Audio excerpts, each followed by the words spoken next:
Good morning students, welcome to Sant Michael's academy Bettiah e learning class of Urdu standard 8। बच्चों, आज हम लोग सबक 4 साइक्लोन के बारे में पढ़ेंगे। साइक्लोन साइक्लोन का मानी होता है तूफान। दोपहर का खाना खाकर ज़रा लेटा, कोई 3 बजे डेक पर आया। उस वक्त सारे के सारा डेक मुसाफिरों से भरा हुआ था। मौसम बदल गया था, जन्नत की हवाएं चल रही थी। आसमान पर कुछ ऐसी रौनक थी कि बयान नहीं हो सकती। समुंदर बिल्कुल साकिन था। मछलियों की कतारें जहाज के साथ साथ दौड़ रही थी। एक दफ़ा ऐसा हुआ कि सफ़ेद मछलियों के झुंड ने जहाज को घेर लिया।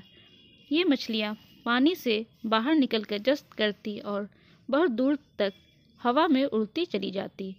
बहुत से ऐसी उड़ान में डेक पर आकर गिरी।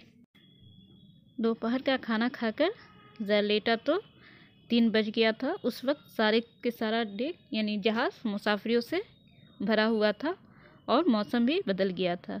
जन्नत की ठंडी ठंडी हवाएं चल रही थी। आसमान पर कुछ ऐसा रौनक था जिसे बयान भी नहीं किया जा सकता। समुद्र बिल्कुल साकिन था, मतलब ठहरा हुआ था। मछलियों की कतारें जहाज़ के साथ साथ दौड़ रही थी। एक दफ़ा ऐसा हुआ कि सफ़ेद मछलियों के झुंड ने जहाज़ को घेर लिया और पानी से बाहर निकलकर जस्त करती यानी छलांग करती और बहुत दूर तक हवा में उड़ती चली जाती। बहुत से ऐसी उड़ान में डेक पर आकर भी गिरती।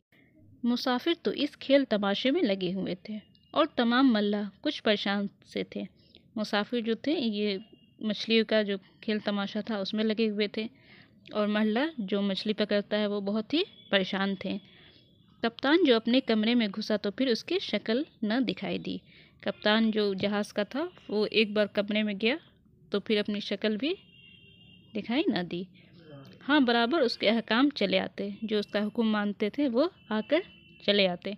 और मस्तूल की चौकी पर से एक मल्लाह दूरबीन लगाए मशरिक की तरफ बराबर देख रहा था और झंडियों के ज़रिए कुछ पैगाम भी पहुंचा रहा था। इतने में चारों तरफ का समा बदल गया। मौसम जो है बदल गया। मछली ने समुद्र में गोता लगाया यानी डुबकी लगाने लगा। आसमान का रंग कुछ स्याह हो गया, काला हो गया। हवा में कुछ तेज़ी आई और मशरिक की तरफ से कुछ ऐसी गिड़गिड़ाहट सुनाई दी जैसे ज़लज़ले के वक्त सुनाई देती है। यानी हवा बहुत तेज़ चलने लगी और कुछ ऐसी गिड़गिड़ाहट सुनाई दी जैसे ज़लज़ले के वक्त सुनाई देता है। इस आवाज़ का आना था कि तमाम जहाज़ पर गड़बड़ मच गई। हम लोग के समझ में कुछ खाक न आया। हाँ, महल्ला पेचकस ले लेकर दौड़े और जहाज़ के कमरों में जितनी खिड़कियाँ थी वो सब पेचों से कस। तो इस आवाज़ का आना था कि तमाम जहाज़ में हंगामा मच गया।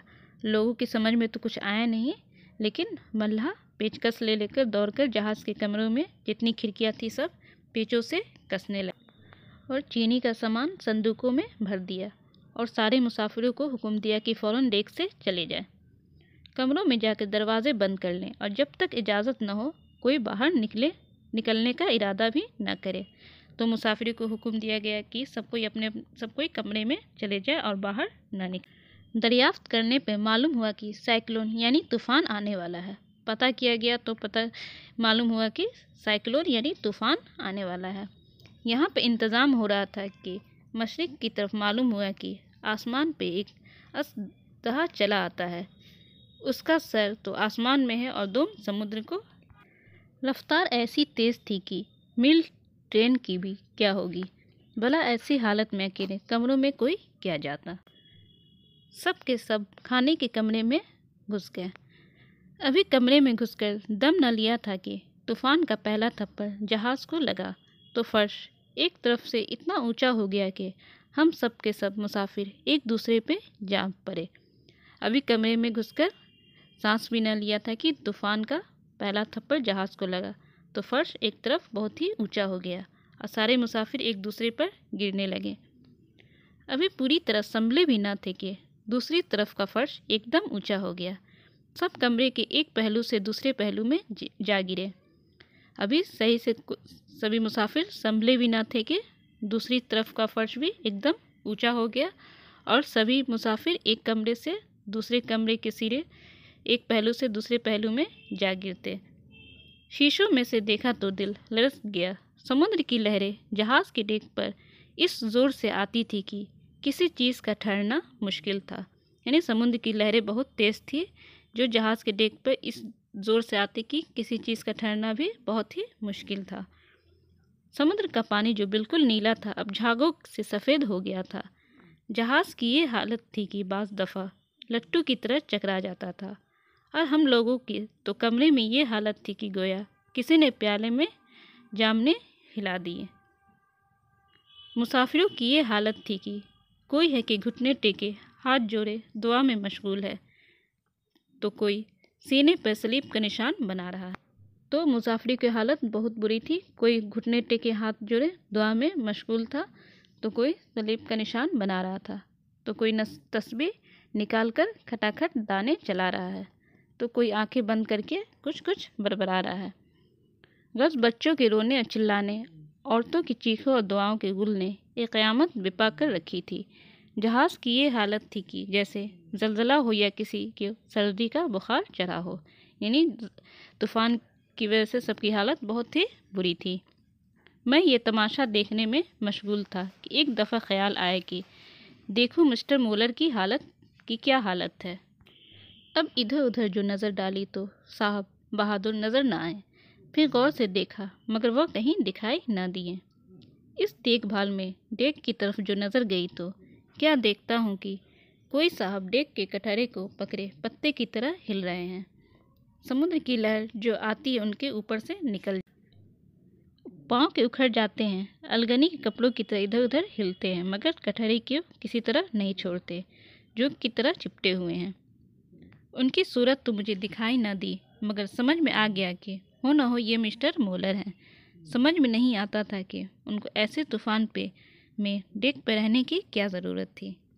मैंने 2-4 आदमी से कहा कि आओ उनको बचाने की कोशिश करें, लेकिन सब के सब हाथ बचाकर मुंह बनाकर नामुमकिन कहकर खामोश हो गए। सब डर से खुद नहीं गए बचाने। ये था कि मैं मौका पर की नज़ाकत को पूरी तरह समझ नहीं पाता, और वो समझते थे कि ये कि कमरे के दरवाजे खोलने को वो मौत का दरवाज़ा खोलना समझते थे। यानी डर से कोई दरवाज़ा खोलना भी नहीं चाहता था। गर्ज कुछ ही हो, हर एक ने मेरा साथ देने से इनकार कर दिया, मगर इस ख्याल ने एक इंसान मौत के मुंह में है और हम हाथ पाँव नहीं हिलाते, मेरी हालत ये दीवानों की सी कर दी। यानी वो कि एक ऐसा इंसान जो मौत के मुंह में है और हम हाथ पाँव भी ना हिलाएं। मैंने एक कही ना खाने की मेज़ की चादर घसीट कर 2 टुकड़े कर दिए, दोनों टुकड़ों में गिरा दी और एक लंबी सी रस्सी बना उसका एक सिरा अपनी कमर से मजबूत बांधा और मुसाफिरों से कहा कि खुदा के लिए तुम दूसरा सिरा पकड़े रहो, मैं बाहर जाता हूँ। वो माना आए, मगर मैं कब सुनने वाला था। सामने का दरवाज़ा खोल बाहर ही निकल गया। जब मुसाफिरों ने देखा कि एक बजाय 2 डूबते हैं तो लाचार चादर के दूसरे सिरे को लपट गए। मैं निकलने को तो बाहर निकल गया, मगर साथ ही पानी का ऐसा थप्पड़ पड़ा कि धम से नीचे गिर गया। अब न अंदर जाने की सूरत थी न आगे बढ़ने की, फिर भी घुटनों के बल आगे चला। लहर आती तो वही दुबक जाता। जरा लहर उतरी और मैं 2-4 कदम और बढ़ा। इसी तरह होते होते उन साहब के करीब पहुंच ही गया और उनकी दोनों टांगें पकड़ ली। खुदा की कुदरत देखो, मेरा उनकी टांगें पकड़ना और उनका बेहोश होना। अगर 1 सेकंड के बाद मैं यहाँ पहुँचता तो वह बह गए थे। अब यहाँ से मेरा और लहरों का मुकाबला शुरू हुआ। इधर खुद अपने आप को संभालना, उधर उन साहब को घसीटना। एक तरफ लहरों की मार, दूसरी तरफ कमर का खिंचाव। गर्ज मालूम होता था कि सारे बदन का जोर जोर अलीदा हो रहा है, यानी दर्द अलग हो रहा है। मुसाफिरों ने भी हम दोनों को घसीटने में कोई कसर न रखी, किसी न किसी तरह कमरे के अंदर ले ही आए। अब जो देखता हूँ, कमरे का अजीब रंग है। घुटनों पानी अंदर खड़ा है। औरतें मेज़ों पर चढ़ गई हैं। बच्चे मुसाफिरों के कंधों पर हैं। जो लहर डेक पर से आती है वो कमरे में तूफान पाकर देती है। गर्ज बड़ी मुश्किल से कमरे का दरवाज़ा बंद किया गया। ज़रा सुकून हुआ। अब जो देखा तो वाकई मेरी राय सही थी, ये मिस्टर मोलर ही थे। जिनको मैंने मौत के मुंह से घसीट कर लाया था। मुसाफिरों में 2-3 डॉक्टर भी थे। उन्होंने मिस्टर मोलर को होश में लाने की कोशिश की, हाथ पांव मोड़े तोड़े। इस तरह बहुत मुश्किल से मिस्टर मोलर की जान बचाई। सर चकरा रहा था। एक दफ़े ही ऐसा चक्कर आया, खुद बेहोश हो गया। उसके बाद मुझे खबर नहीं कि क्या गुजरी। हाँ, थोड़ी देर के बाद जब आँख खुली तो क्या देखता हूँ कि कंबल ओढ़े एक कोच पर लेटा हूँ। तूफान की वही हालत है।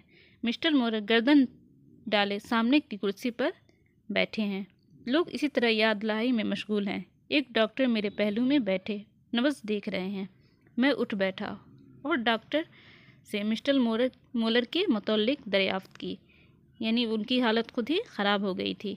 जब उनको होश आया तो वो देखते हैं कि मिस्टर मोलर सामने कुर्सी पर बैठे हैं और एक डॉक्टर उनके पास ही बैठ के नब्ज़ देख रहे हैं। जब डॉक्टर से मिस्टर मोलर के बारे में पता किया तो उन्होंने कहा, आप खातिर जमा रखें, वह ज़िंदा हैं, थोड़ी देर में ठीक हो जाएंगे। हम बातें ही कर रहे थे, एकदम तूफ़ान गायब हो गया। यानी तूफ़ान चला गया। मालूम होता था गोया तूफ़ान आया ही नहीं। मल्ला अपनी जगह से निकले। कप्तान अपने कमरे से बाहर आए। दरवाजे खोल दिए गए।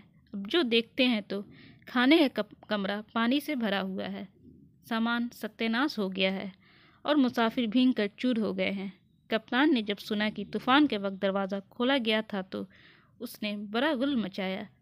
मगर जब वाक़या सुना तो सीधा मेरे पास आया, मेरा हाथ अपने हाथ में लिया और कहा, मिस्टर, आपने बड़ी जवान मर्दी का काम किया है, यानी बहुत बहादुरी का काम किया है। मगर ये भी मालूम है कि आपने एक शख्स की जान बचाने के लिए सारे मुसाफिरों की जान मर्ज ख़तर में डाल दी थी। कप्तान ने क्या कहा कि एक के लिए आपने इतने सारे मुसाफिरों की जान खतरे में डाल दी थी। अगर तूफ़ान का रुख खुदा न खास्ता बजाय मशरिक़ मग़रिब शमाल जनूब की तरफ होता या उस वक्त जहाज़ का चक्कर खा जाता तो न सिर्फ सारे मुसाफिरों का खात्मा था बल्कि कमरों में पानी भरकर शायद जहाज़ का संभलना भी मुश्किल हो जाता। खैर, जो हुआ सो हुआ।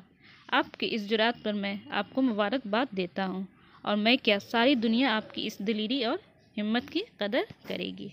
इस तरह जो इस कहानी को लिखे हैं उसे मसनव कहते हैं, जिन्होंने अपनी जान पर खेलकर बहादुरी के साथ मिस्टर मोलर की जान बचाई। Thank you.